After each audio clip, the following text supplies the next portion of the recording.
señala el final del leninismo formal, que en realidad era creación de Stalin, aunque puede ser que también fuera lo más fiel al verdadero leninismo. Dicho sea de paso, actualmente hay una moda entre los que están deseando entregarse con renovado servilismo al imperialismo y al capitalismo, de llamar a este episodio sin precedentes una lucha por el poder bestial y sangrienta, en la que Mao, encontrándose en minoría dentro del Politburó, intentó por medios aceptables o corruptos recobrar una posición predominante. A esta gente les contestaremos, en primer lugar, que llamar a este tipo de episodio político una lucha por el poder es afirmar de manera ridícula lo que es obvio. Los militantes que tomaron parte en la revolución cultural citaban a Lenin constantemente cuando decía quizá no su mejor logro,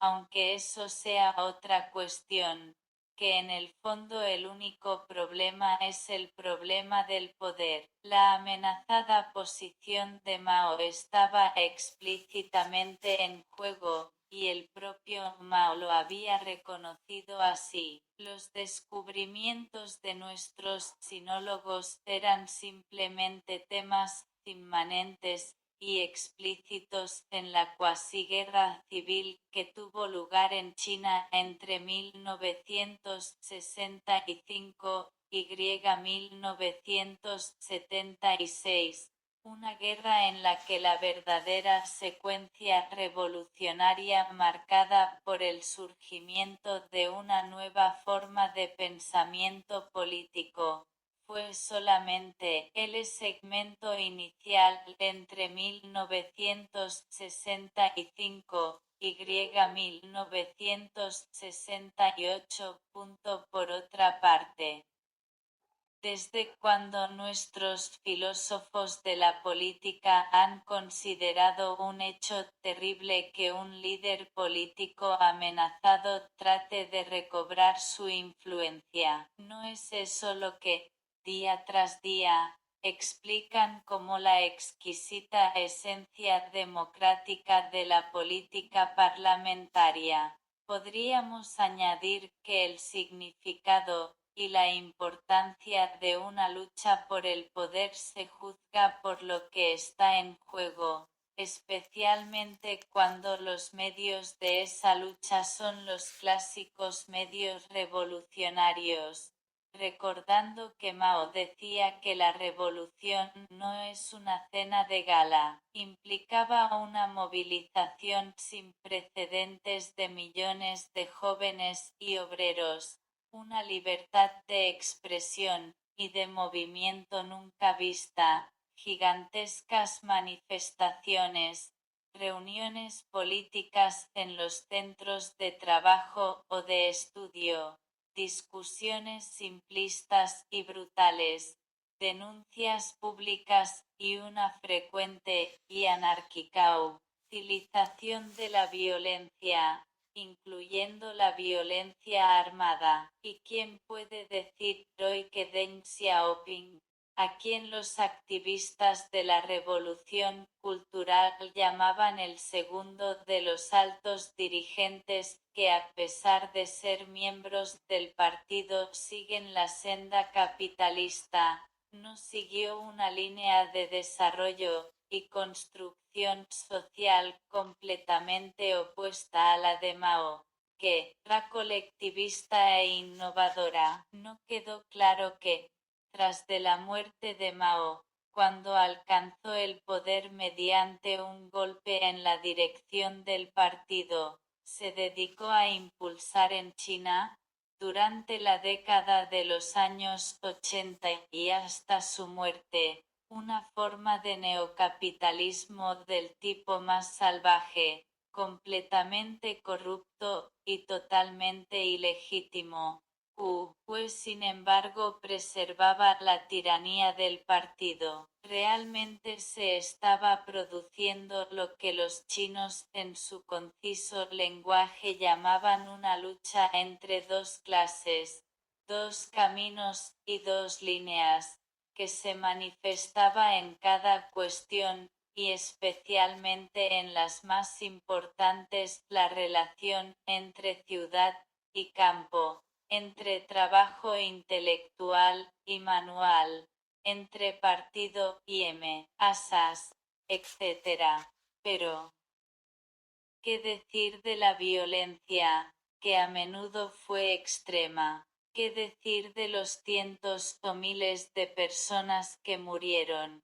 ¿Qué decir de las persecuciones, especialmente contra los intelectuales? Sobre eso, lo que podemos decir es lo mismo que se puede decir de todos los episodios de violencia que dejan huella en la historia, incluyendo cualquier intento serio actual de construir una política de la libertad. No se puede esperar que la política sea blanda de corazón, progresista y pacífica si lo que pretende es la subversión radical del orden eterno, ese orden que somete la sociedad al dominio de la riqueza y de los ricos, del poder y los poderosos, de la ciencia y los científicos, del capital y sus servidores. Ya existe una gran y rigurosa violencia de pensamiento cuando uno deja de tolerar la idea de que lo que la gente piense no vale nada, de que la inteligencia colectiva de los obreros no vale nada, de que realmente cualquier pensamiento que no se muestre conforme con el orden en el que está perpetuada a obscena regla del beneficio, no vale nada. Cuando se lleva a la práctica el tema de la emancipación total, en el presente, en el entusiasmo del presente absoluto, tal implementación está siempre situada más allá del bien y del mal, porque en medio de la acción el único bien que se conoce es el que lleva el preciado nombre por el cual el orden establecido nombra su propia persistencia. La violencia extrema es por ello el correlativo recíproco del entusiasmo extremo,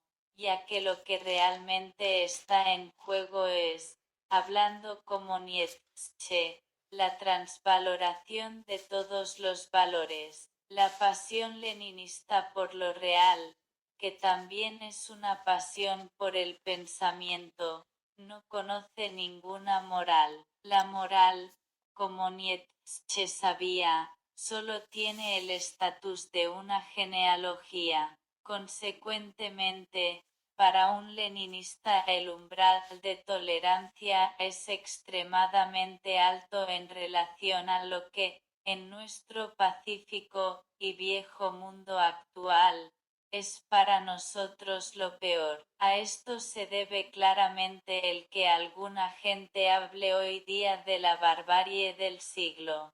Pero es completamente injusto aislar de lo real esta dimensión de la pasión, incluso si se trata de la persecución de los intelectuales, desastrosa como espectáculo y por sus efectos.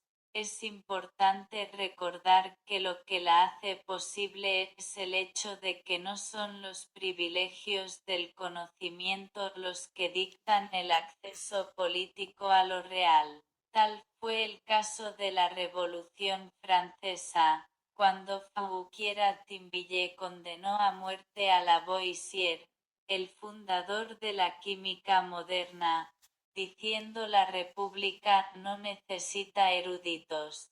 Fue una declaración bárbara, completamente extremista e irracional, pero hay que saber leerla más allá de sí misma. bajo su forma axiomática y abreviada. La república no necesita la captura política de un fragmento de lo real, no se deriva de la necesidad, del interés o de su correlativo, tampoco del conocimiento privilegiado, sino de la incidencia, y sólo de ella, de un pensamiento que pueda ser colectivizado. En otras palabras, la política, cuando existe, encuentra su propio principio concerniente a lo real, y no necesita otra cosa que a sí misma. Se tomaría hoy día por bárbaro cualquier intento de someter el pensamiento a la prueba de lo real, sea o no sea político. La pasión por lo real, fuertemente enfriada, da lugar temporalmente a una aceptación de la realidad, una aceptación que algunas veces puede tener una forma alegre y algunas veces triste. Ciertamente la pasión por lo real está siempre acompañada por una proliferación de la semblanza. Para un revolucionario el mundo es un lugar viejo, lleno de corrupción y traiciones.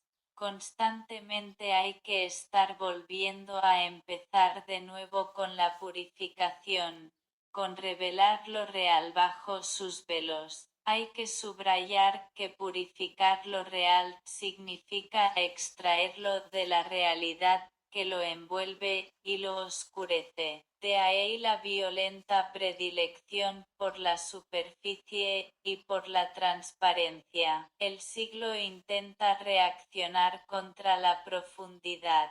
Postula una intensa crítica de lo fundamental y de lo que se encuentra más allá.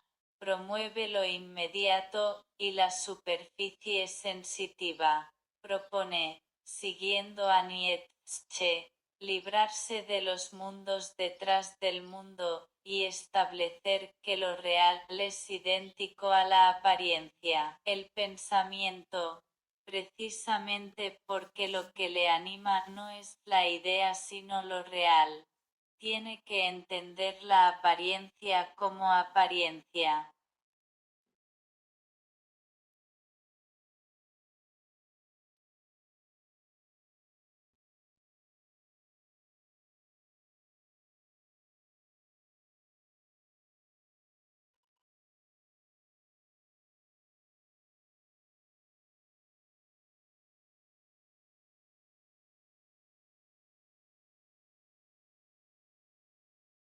O lo real como puro evento de su apariencia. Para poder llegar a este punto es necesario destruir toda profundidad, toda presunción de sustancia, toda aseveración de realidad. La realidad forma un obstáculo para el descubrimiento de lo real como superficie pura. Hay una lucha contra la semblanza, pero como la semblanza de la realidad se adhiere a lo real, la destrucción de la semblanza identifica la destrucción pura y simple. Al final de su purificación, lo real como ausencia de realidad es la nada. Esta vía emprendida en muchas ocasiones en el siglo por la política, el arte o la ciencia, recibirá el nombre de la vía del terrorismo nihilista. Como su animación subjetiva es la pasión por lo real, no es una aceptación de la nada sino una creación, y parece apropiado reconocer en ella un nihilismo activo.